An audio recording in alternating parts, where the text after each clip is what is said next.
दोस्तों आज हम मुकाबला करेंगे एलआईसी के दो एफडी प्लान के बीच में। एक है एलआईसी का सिंगल प्रीमियम 917 और एक है धनरेखा 863। धनरेखा में आपको दो ऑप्शन देखने को मिलते हैं, सिंगल प्रीमियम वाला भी और लिमिटेड प्रीमियम वाला भी। यानी कि आप चुनाव कर सकते हैं, या तो आप सिंगल प्रीमियम देके पॉलिसी को खरीद लीजिए, या फिर आप लिमिटेड प्रीमियम यानी कि कुछ सालों तक पैसे देके भी पॉलिसी चला सकते हैं। और देखेंगे कि दोनों में से सबसे ज्यादा रिटर्न कौन से प्लान में मिलती है। तो सबसे पहले हम सिंगल प्रीमियम का देखते हैं। यहाँ पर हम सिंगल प्रीमियम को 10 साल से लेके 25 साल तक के लिए ले सकते हैं। यानी कि हमारे पास ऑप्शन है, हम 10 साल के लिए खरीदें, चाहे 15, चाहे 20 और चाहे 25 साल के लिए खरीदें। और बीच में भी कितने सालों के लिए हम ले सकते हैं। इसको 90 दिन के बच्चे से लेकर 65 साल तक के व्यक्ति ले सकते हैं। और कम से कम इसमें 50,000 रुपए का प्रीमियम देना होता है, और ज्यादा से ज्यादा कितने भी रुपए तक का प्रीमियम आप इसमें दे सकते हैं। यानी कि एफडी जो होती है कम से कम 50,000 रुपए की करवानी होती है, और ज्यादा से ज्यादा कितने भी रुपए की आप एफडी करवा सकते हैं। वहीं अगर बात करें धनरेखा की, तो इसे हम या तो 20 साल के लिए ले सकते हैं, या 30 साल के लिए ले सकते हैं, या फिर हम 40 साल के लिए ले सकते हैं। इसमें हमें 3 टर्म देखने को मिलते हैं। अगर आप 20 साल वाली लेना चाहते हैं तो आपकी उम्र 8 साल से लेकर 60 साल के बीच में होनी चाहिए। 30 साल वाली लेना चाहते हैं तो आपकी उम्र 3 साल से लेकर 50 साल के बीच की होनी चाहिए। और अगर 40 साल वाली लेना चाहते हैं तो आपकी उम्र 90 दिन के बच्चे से लेकर 40 साल के बीच में होनी चाहिए। और सम एश्योर्ड इसमें कम से कम आप इसमें 2 लाख का ले सकते हैं, और ज्यादा से ज्यादा की कोई इसमें लिमिट नहीं है। सरेंडर आप दोनों ही पॉलिसी को कभी भी करवा सकते हैं पॉलिसी लेने के बाद।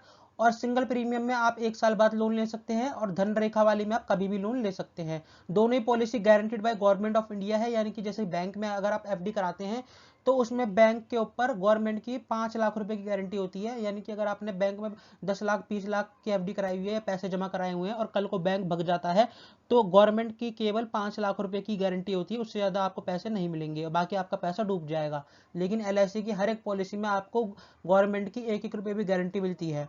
और यहाँ पर डेथ बेनिफिट की बात करें तो सिंगल प्रीमियम में सम एश्योर्ड प्लस बोनस मिलेगा, और धनरेखा में 125% ऑफ सम एश्योर्ड और बोनस मिलेगा। धनरेखा में हमें मनी बैक का बेनिफिट भी मिल जाता है। यानी कि अगर हम 20 साल वाली पॉलिसी लेते हैं धनरेखा में, तो हमें पॉलिसी लेने के 10वें साल और 15वें साल सम अश्योर्ड का 10% मिलेगा। यानी कि अगर हमारा 10 लाख रुपए का सम अश्योर्ड है तो उसका 10% होता है 1 लाख, तो 10वें साल 1 लाख मिलेगा और 15वें साल 1 लाख मिलेगा। वहीं अगर हम 30 साल वाली पॉलिसी लेते हैं धनरेखा में, तो हमें 15वें साल, 20वें साल और 25वें साल 15-15-15% मिलेगा सम अश्योर्ड का। यानी कि 1.5 लाख रुपए।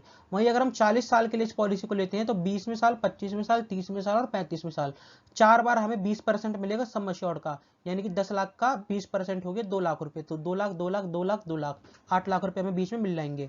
अब दोस्तों एलआईसी की इस पॉलिसी में यानी कि धनरेखा में आपको एक बेनिफिट ये भी मिल जाता है गारंटेड एडिशन का। इसका मतलब ये होता है एलआईसी अपनी तरफ से हमारी पॉलिसी में कुछ पैसे जोड़ेगी हर साल। अब वो पैसे कितने जोड़ेगी और इसे कैसे निकालते हैं वो मैं आपको सिखाता हूँ। तो मान लीजिए यहाँ पर हमने 20 साल के लिए पॉलिसी ली है, तो यहाँ पर देखिए लिखा है कि अगर 6वें साल से लेकर 20वें साल यानी कि 15 सालों तक, टोटल 20 सालों तक नहीं बल्कि 15 सालों तक एलआईसी हमारी पॉलिसी में 1000 रुपए पे 50 रुपए जोड़ेगी। अब आपको इसे कैलकुलेट कैसे करना है, जितने रुपए की आप पॉलिसी ले रहे हैं उतना आप यहाँ पर लिख लीजिए। तो यहाँ पर मैंने 10 लाख लिखा है क्योंकि मैंने 10 लाख की पॉलिसी ली है। अगर 5 लाख की लेते हैं आप तो यहाँ पे 5 लाख लिखिएगा, अगर 8 लाख की लेते हैं तो 8 लाख लिखिएगा।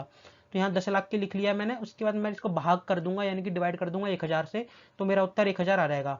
ये 1000 आपको फिक्स रखना है। आप कितने भी रुपए की पॉलिसी लीजिए आपको भाग तो 1000 से ही करना है। उसके बाद जब मेरा उत्तर 1000 आ गया तो फिर से मैं 1000 को गुना कर दूंगा 50 से, यानी कि मल्टीप्लाई कर दूंगा 50 से, तो मेरा उत्तर आ जाएगा 50,000। अब मैंने 50 से गुना क्यों करा है, क्योंकि यहाँ पर आप देखिए मैंने 20 साल की पॉलिसी ली है तो मैं इस वाले कैटेगरी में आता हूँ, तो यहाँ पे 50 रुपए मिल रहा है। अगर मैं 30 साल की लेता तो मैं इस कैटेगरी में आता जहाँ मेरे को 55 रुपए मिलता, तो मैं यहाँ पे 55 से गुना कर देता। लेकिन यहाँ मैं फर्स्ट वाली कैटेगरी में आता हूँ तो इसलिए मैंने 50 से गुना करा तो आ गया 50,000। यानी कि एक साल में एलआईसी अपनी तरफ से 50,000 रुपए जोड़ेगी।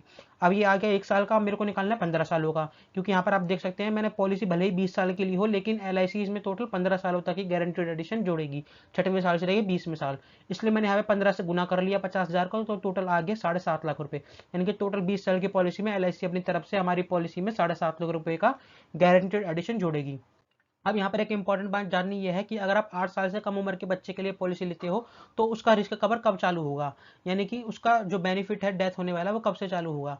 तो अगर आपका बच्चा 8 साल से छोटा है तो 2 साल बाद, यानी कि अगर आपका बच्चा 8 साल से छोटा है या तो 2 साल बाद या जब वो 8 साल का हो जाएगा, दोनों में से जो चीज़ पहले हो जाए उसका रिस्क कवर तुरंत चालू हो जाएगा। और अगर रिस्क कवर चालू होने से पहले बच्चे की डेथ हो जाती है तो आपका आपका प्रीमियम वापस मिल जाएगा जीएसटी काट कर। यानी कि इसका मतलब ये है कि अगर आपका बच्चा 5 साल का है और आपने अपने बच्चे के लिए पॉलिसी ली है तो 2 साल बाद उसका रिस्क कवर चालू होगा जब वो 7 साल का हो जाएगा। लेकिन अगर आपका बच्चा 7 साल का है और आपने अपने बच्चे के लिए पॉलिसी ली है तो आपका बच्चे को 2 साल रुकने की जरूरत नहीं है, जैसे वो 8 साल का होगा उसका रिस्क कवर तुरंत चालू हो जाएगा। और रिस्क कवर चालू होने का मतलब यह है कि आपको डेथ होने पर एक ज़्यादा अमाउंट मिलता है, सम एश्योर्ड जितना उससे ज़्यादा ही मिलता है। और अगर उससे पहले आपके बच्चे की डेथ हो जाती है रिस्क कवर चालू होने से पहले ही, तो फिर आपका जो प्रीमियम है वो वापस आपको कर दिया जाएगा, लेकिन आपको जो जीएसटी आपने भरा है वो वापस आपको नहीं मिलेगा। अब दोस्तों इस एग्जांपल को देख के आपको और ज्यादा क्लियर हो जाएगा कि आपको सिंगल प्रीमियम एंडोमेंट प्लान 917 लेना चाहिए, धनरेखा लेना चाहिए। तो यहाँ पर हमने दोनों ही प्लान में सेम एग्जांपल रखा है। 30 साल के व्यक्ति के लिए 10 लाख के सम एश्योर्ड के लिए 20 साल का टर्म, 30 साल के व्यक्ति के लिए 10 लाख के सम एश्योर्ड के लिए 20 साल का टर्म। अब आप यहाँ पर देखिए सिंगल प्रीमियम में 5.5 लाख रुपए का प्रीमियम जाएगा और मेच्योरिटी 19,30,000 रुपए की मिलेगी। और यहाँ पर देखिए 7.5 लाख का प्रीमियम जा रहा है और मेच्योरिटी 19,50,000। मेच्योरिटी दोनों में लगभग सेम है, लेकिन यहाँ पे प्रीमियम 2 लाख रुपए ज़्यादा जा रहा है। अब यहाँ पर आपको एक बेनिफिट ये देखने को मिलता है कि इसमें आपको 2 बार मनी बैक मिलेगा, यानी कि बीच में आपको इसमें पैसे मिलेंगे। जैसा कि मैंने आपको बताया था, अगर आप 20 साल की पॉलिसी लेते हैं तो पॉलिसी लेने के 10वें साल और 15वें साल आपको सम एश्योर्ड का 10% मिलेगा। तो यहाँ पर सम एश्योर्ड 10 लाख रुपए का है तो इसका 10% होता है 1 लाख रुपए। तो पॉलिसी लेने के 10वें साल 1 लाख रुपए मिलेंगे और पॉलिसी लेने के 15वें साल 1 लाख रुपए मिलेंगे और मेच्योरिटी पे 17,50,000 रुपए मिल जाएंगे। तो टोटल आपको जो बेनिफिट होगा वो होगा 19,50,000 का। और यहाँ पर आपको कोई रिटर्न नहीं मिलेगा, इसलिए यहाँ पे आपको डायरेक्ट मैच्योरिटी मिलेगी 19,30,000 की। तो अब यहाँ पर देखने से तो ऐसा लग रहा है कि यहाँ पे प्रीमियम भी 2 लाख रुपए ज़्यादा जा रहा है और हमें बेनिफिट भी लगभग सेम अमाउंट का ही हो रहा है। लेकिन आप यहाँ पर एक चीज़ और देखिएगा कि LIC की सिंगल प्रीमियम में आप देखिए कि आपको लोन जो मिलेगा वो 1 साल बाद मिलेगा, लेकिन धनरेखा में आप पहले दिन से ही लोन ले सकते हैं। अब यहाँ पर आप नॉर्मल कवरेज और एक्सीडेंटल कवरेज भी देखिए कि नॉर्मल डेथ होती है तो कितना अमाउंट मिलेगा और एक्सीडेंटल डेथ होती है तो कितना अमाउंट मिलेगा। तो यहाँ पर मान लीजिए 45 साल की उम्र में पॉलिसी होल्डर की डेथ हो जाती है तो नॉर्मल डेथ में 17,13,000 रुपये मिलेंगे और एक्सीडेंटल डेथ में 27,13,000 रुपये मिलेंगे। लेकिन अगर हम बात करें धनरेखा की तो यहाँ पर देखिए 45 साल की उम्र में नॉर्मल डेथ में भी 18 लाख ही मिल रहे हैं और एक्सीडेंटल डेथ में भी 18 लाख ही मिल रहे हैं। तो यहाँ पर एक्सीडेंटल डेथ में 10 लाख रुपए एक्स्ट्रा मिलते हैं, यानी कि एक्सीडेंट की डेथ के हिसाब से आपको सिंगल प्रीमियम लेना चाहिए। लेकिन अगर वैसे देखा जाए नॉर्मली अगर मनी बैक आप चाहते हैं तो आप ये वाले प्लान की तरफ भी जा सकते हैं। ये आपके हाथ में है कि आपको कौन सा प्लान लेना है, क्योंकि हर इंसान की अलग अलग जरूरत होती है। किसी को ज़्यादा रिस्क कवर चाहिए होता है तो वो फिर सिंगल प्रीमियम की तरफ जा सकता है और किसी को बीच बीच में पैसों की जरूरत पड़ती है तो वो फिर धनरेखा की तरफ भी जा सकता है। दोस्तों उम्मीद है आपको सारी चीज़ें क्लियर हो गई होगी। फिर भी अगर आपका कोई डाउट है आप कमेंट सेक्शन में पूछ सकते हैं, मैं आपके हर एक कमेंट का रिप्लाई ज़रूर दूंगा। मिलेंगे अगली वीडियो में, तब तक के लिए गुड बाय।